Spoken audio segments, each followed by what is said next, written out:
Halo guys, bertemu lagi dengan saya. Ahim. Ups, maaf. Guys, kalian tahu Samson nggak? Manusia super yang mempunyai kekuatan yang sangat kuat. Ternyata Samson itu bukan hanya cerita fiktif loh. Sejarah asal-usul turunnya Lailatul Qadar untuk umat Nabi Muhammad SAW ternyata bermula dari kisah Nabi Syamun Al-Ghazi atau biasa disebut Samson. Dalam satu hadis dari Ibnu Abbas, Nabi SAW bersabda, "Carilah Lailatul Qadar pada malam 10 terakhir di bulan Ramadan. Keutamaannya lebih afdal dari melakukan ibadah selama 1000 bulan." Ditegaskan dalam Al-Quran, surah Al-Qadar ayat 1-5, yang artinya, "Sesungguhnya kami telah menurunkan Al-Quran pada malam kemuliaan. Dan tahukah kamu apakah malam kemuliaan itu? Malam kemuliaan itu lebih baik daripada malam 1000 bulan. Pada malam itu, turunlah malaikat-malaikat dan malaikat Jibril dengan izin Tuhannya untuk mengatur segala urusan. Malam itu penuh kesejahteraan sampai nanti terbitnya fajar." Kisah ini bermula dari Nabi Syamun atau Samson, seorang nabi dari kalangan Bani Israel yang dikenal memiliki fisik yang sangat kuat melawan kemungkaran. Nabi Syamun Al-Ghazi alaihi salam memiliki julukan. Dalam bahasa Arab beliau disebut Shamshaun, atau dalam bahasa Ibrani disebut Simson, dan dalam Alkitab Nasrani disebut Samson. Nama Syamun sendiri berarti matahari, sedangkan Al-Ghazi berasal dari Gaza atau Palestina. Beliau merupakan hakim ketiga terakhir pada zaman Israel kuno. Nabi Syamun Al-Ghazi memiliki mukjizat bisa melunakkan besi dan dapat merobohkan istana dengan tangannya. Dia juga memiliki pedang dari rahang unta.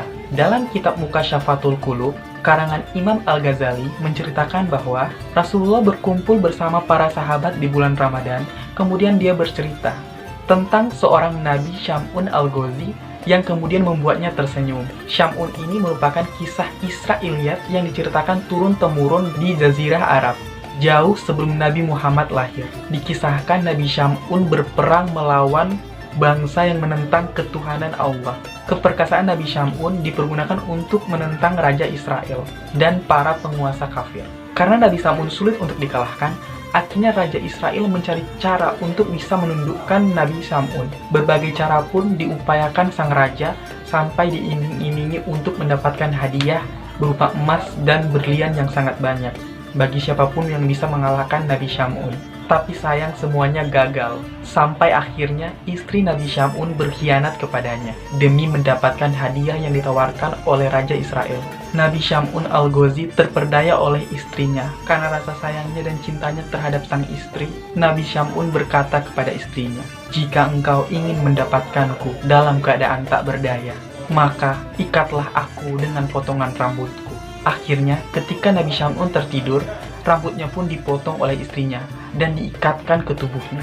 Kemudian dia dibawa ke hadapan sang raja dengan kondisi yang tidak berdaya. Beliau pun disiksa hingga dibutahkan matanya, hingga dipertontonkan dengan nista di hadapan rakyat dan seluruh kerajaan. Dalam keadaan yang tidak berdaya, Nabi Syamun pun berdoa kepada Allah Subhanahu wa Ta'ala.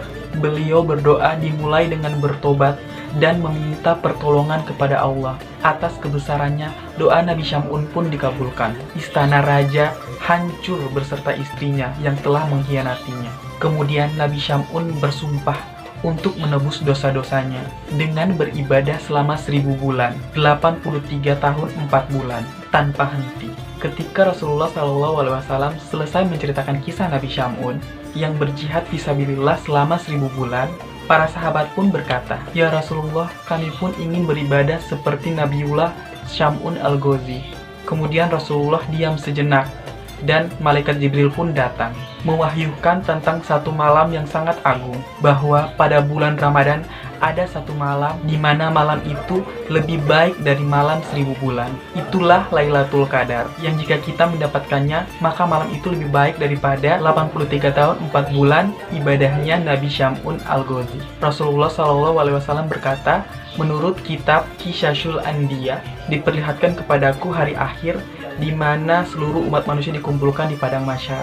Semua nabi dan rasul berkumpul bersama umatnya masing-masing. Mereka masuk ke dalam surga. Ada seorang nabi dengan membawa pedang dari rahang unta. Dia tidak memiliki pengikut satupun. Kemudian dia masuk ke dalam surga. Dia adalah Nabi Syam'un Al-Ghazi. Oke guys, demikian sejarah asal-usul Lailatul Qadar. Sampai jumpa di video-video lainnya. Bye. Wassalamualaikum.